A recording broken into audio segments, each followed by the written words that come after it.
Oh,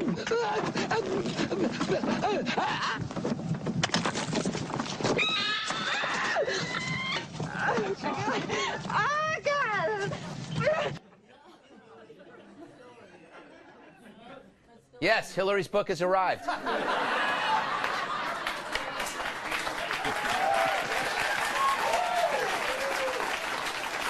So,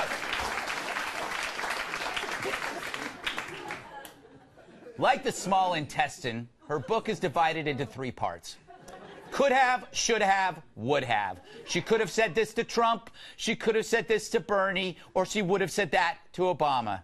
No, instead she held it in like a 12-month fart. And in the book, she finally let it out, and boy, does it stink.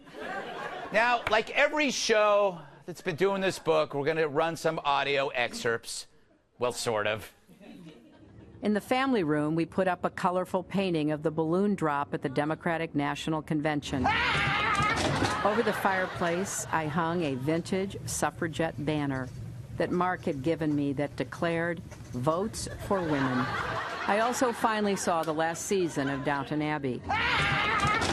That show always reminds me of the night I spent in Buckingham Palace in 2011 during President Obama's state visit, in a room just down the hall from the balcony where the Queen waves to the crowds.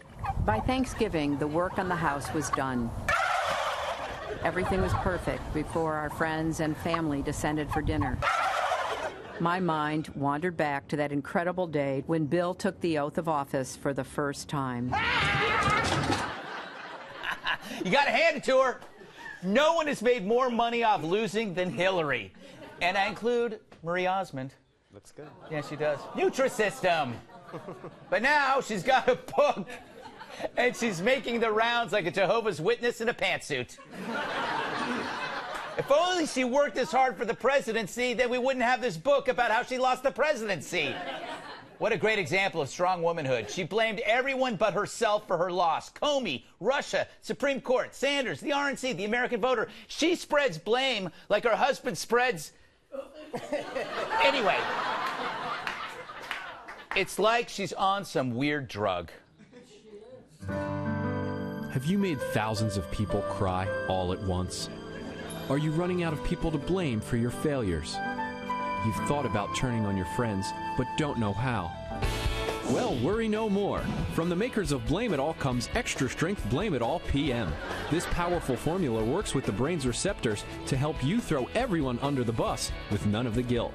Pinning your defeats on those closest to you has never been easier.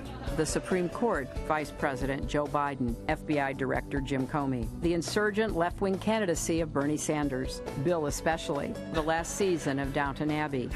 You'll wake up with the confidence to do a sham of a book tour so you can make money from the seeds of sympathy you planted. Get Extra Strength Blame It All PM today. Side effects may include broken alliances and fractured parties. Now,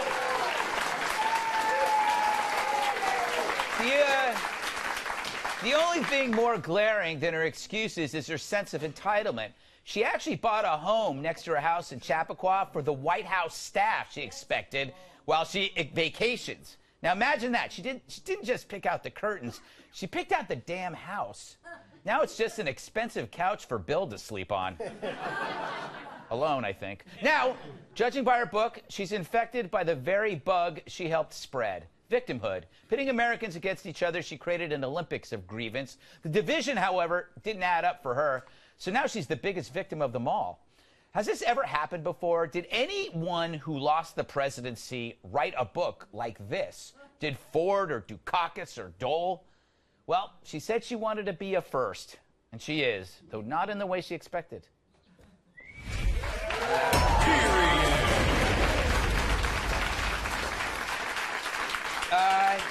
Joe, is this the best way for her to handle her loss? Well, I haven't read the book because no one's offered to hold a gun to my head. But it's a nice piece of Hillary Clinton fan fiction written by her #1 fan, where she talks about her coping methods, and one of them she said was she practiced alternate nostril breathing. Right. Which I think any of us would do the same thing if we were that full of She also says she's infected with the responsibility gene, clearly recessive in her case, because she blames everyone but herself, and she was the problem. That election was hers to lose. She lost to a candidate that came out of nowhere, who's never even been a mayor or a town selectman or a dog catcher. Yeah. And America looked at her and said, we'll take anyone else over you, and she can't accept that fact. Jason, what do you think? I mean, this book is selling. People want to read it, but is it like the cliched car accident? People are reading it because it's so sad and gross? I don't know. I mean, the whole premise and the conclusion is all right on the cover. Why do you even need to open it up? What happened? Hillary Clinton happened. Yeah. I mean, that's the... As long as I don't have to call her President Clinton, I'm happy with her selling as many books as possible. It's real. Pirates? Yes. Is she hurting the party, her party, by not just refusing to stop talking? Should she stop talking, or is this just too entertaining? Well, I missed the entertaining part. Is there a pop-up book with some juggling? I mean, unfortunately, it's a reflection of our time when it's just in to be a victim. I mean, you can't just lose anymore. Could you imagine Matt Ryan was still crying about losing the Super Bowl? I mean, he lost the damn Super Bowl. She wasn't even in it in the fourth quarter. Yeah. You know what I'm saying? Like, or, you know, some of the other guys who ran, like George Bush Sr., like, I mean, hashtag Ross Perot ruined my life, you know. John McCain, Sarah Palin, what happened, you know? Yeah. Al Gore's book, Bill too. I mean, it's just, we live, it's a victim, I won't be a part of this. You lost. Move on. Yeah. This is unheard of. You know, like, she's still crying. Trump should do a quick publish of a book that just says you lost, move on, and it's just nothing in there. That would be funny. No, like page 1, seriously, move on. Yeah. Page 2, why are you still flipping pages? Move on. Page 3, OMG, this is a joke. I can't believe you still haven't moved on. Yeah. And to be That's a really good idea.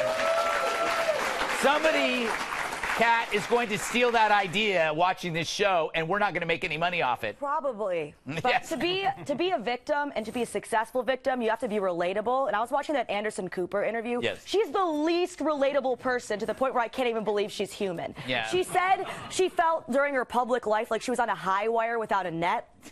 Like the DNC rigged the primary in your favor. How is that not a net? Like, when I think of the times of my life when I didn't have a net, I was like a Boston market cashier and sleeping on people's couches. Like, that's not a net. No. You have a throne that people were carrying you around on, and you still mess it up. And she also said, I am a huge fan of Les Mis. Who isn't? Literally all other people. No other people are huge. We like beer and reality and TV and stuff like that. People have seen it. People think it's fine. But that's what she thinks people are sitting around talking about all the time. I mean, she needs to just stop, because she's not relatable enough for any of this to ever work. Keep going. You go. Just go. Yeah. Just keep going. I hope she runs again. You know, we got to move on, but I love this quote. She was So talking does she. She went to Chipotle, and she was talking about what happened at Chipotle, and she says, sometimes a burrito bowl is just a burrito bowl. And that's playing on the Sigmund Freud classic line on phallic imagery, sometimes a cigar is just a cigar. I don't think she realized what that meant and what kind of imagery that puts into your head. You don't want to put Clinton and cigars in the same sentence. But I don't think she made the connection, but some reason I did.